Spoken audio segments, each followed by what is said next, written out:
রাজ্যের স্বাস্থ্য পরিষেবা নিয়ে প্রশ্নের আবহে এবার ঊনকোটি জেলা হাসপাতালের চিকিৎসা ব্যবস্থা নিয়ে প্রকাশ্যে উদ্বেগ প্রকাশ করলেন রাজ্যের মৎস্য ও তপশিলি জাতি কল্যাণ দপ্তরের মন্ত্রী সুধাংশু দাস।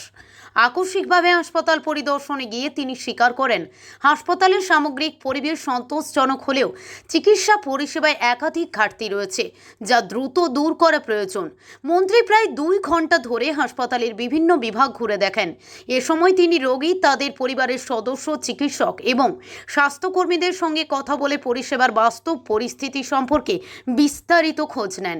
পরিদর্শনের শেষে হাসপাতালের মেডিকেল সুপারকে একটি বিস্তারিত প্রতিবেদন প্রস্তুত করার নির্দেশ দেন। মন্ত্রী জানান, হাসপাতালের চিকিৎসা পরিষেবার বর্তমান পরিস্থিতি, চিহ্নিত সমস্যা এবং প্রয়োজনীয় উন্নয়নের বিষয়গুলি নিয়ে খুব শীঘ্রই মুখ্যমন্ত্রী তথা স্বাস্থ্যমন্ত্রী ডক্টর মানিক সাহা, স্বাস্থ্য অধিকর্তা এবং স্বাস্থ্য দপ্তরের সচিবের কাছে লিখিত রিপোর্ট পাঠানো হবে, যাতে দ্রুত প্রয়োজনীয় পদক্ষেপ নেওয়া যায়। তার দাবি, জেলা হাসপাতাল থেকে যেন কোনো রোগীকে বিনা চিকিৎসায় ঘুরে যেতে না হয়। উল্লেখ্য, সম্প্রতি এক দুর্ঘটনাগ্রস্ত আইনজীবীর চিকিৎসা নিয়ে বিতর্কের জেরে ঊনকোটি জেলা হাসপাতালের চিকিৎসা পরিষেবা নিয়ে প্রশ্ন উঠেছিল। সেই ঘটনার পরিপ্রেক্ষিতেই মন্ত্রী সুধাংশু দাসের আকস্মিক পরিদর্শন এবং চিকিৎসা ব্যবস্থার ঘাটতি নিয়ে প্রকাশ্য মন্তব্যকে অত্যন্ত তাৎপর্যপূর্ণ বলে মনে করছে সংশ্লিষ্ট মহল। হাসপাতালের পরিষেবার মনোন্নয়নে সরকারের পরবর্তী পদক্ষেপের দিকেই এখন নজর সকলের। কৈলাসহর প্রতিনিধি রিপোর্ট, প্রতিদিন ত্রিপুরা। ভগবাননগর জেলা হাসপাতাল ভিজিট আমরা করেছি। আমার সাথে ডিএম ম্যাডাম ছিলেন, এনএস রয়েছে। এই ভিজিটের মূল উদ্দেশ্য হচ্ছে হাসপাতালে যারা রোগী যারা আসছেন, চিকিৎসা পরিষেবা ঠিক আছে কিনা না, কোথাও কোনো অসুবিধা হচ্ছে কিনা না, ডক্টর যারা এখানে দায়িত্বে আছেন তারা কতজন ডিউটিতে রয়েছেন, কোথাও কোনো অসুবিধা হচ্ছে কিনা না, এই সমস্ত বিষয়গুলিকে খতিয়ে দেখার জন্য আমরা এসেছি।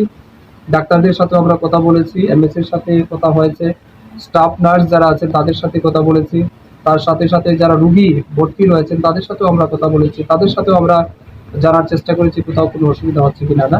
তো অনেকটাই ঠিকই ছিল, কিন্তু কিছু কিছু ক্ষেত্রে আমার মনে হয়েছে কিছুটা ঘাটতি আমাদের আছে। তো এই বিষয়গুলি আমরা আইডেন্টিফাই করেছি।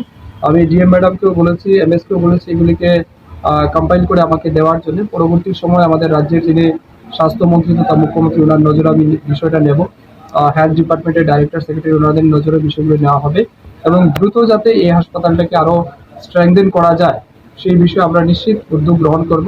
যাতে আমার বক্তব্য হচ্ছে, এই জেলার যারা পেশেন্ট যারা আসছে তাদের মধ্যে যেন কেউ এখান থেকে বিনা চিকিৎসায় বেরিয়ে না যায়, সবাইকে যেন চিকিৎসা পরিষেবা এনশিওর করা যায়, তার লক্ষ্যেই আমরা এসেছি। মাননীয় মুখ্যমন্ত্রী সাহেবের নির্দেশ আছে আমাদের ডিস্ট্রিক্ট হসপিটালগুলিকে স্ট্রেংথেন করা। যে ফ্যাসিলিটি আমরা এখানে অ্যাভেলেবেল দিয়েছি, সেগুলিও কতটা ইমপ্লিমেন্ট হচ্ছে, তার কতটা অপারেশনাল রয়েছে, এগুলিকেও আমরা খতিয়ে দেখেছি, আলোচনা হয়েছে। কিছুটা একটা ঘাটতি আছে, ম্যান পাওয়ারও কিছুটা শর্টেজ আছে, এই বিষয়গুলি আমরা দেখেছি। আগামী দিন নিশ্চয়ই এই বিষয়গুলির উপর আলোচনা হবে এবং আমি বিশ্বাস করি খুব দ্রুত বিষয়গুলির সমাধান করা হবে।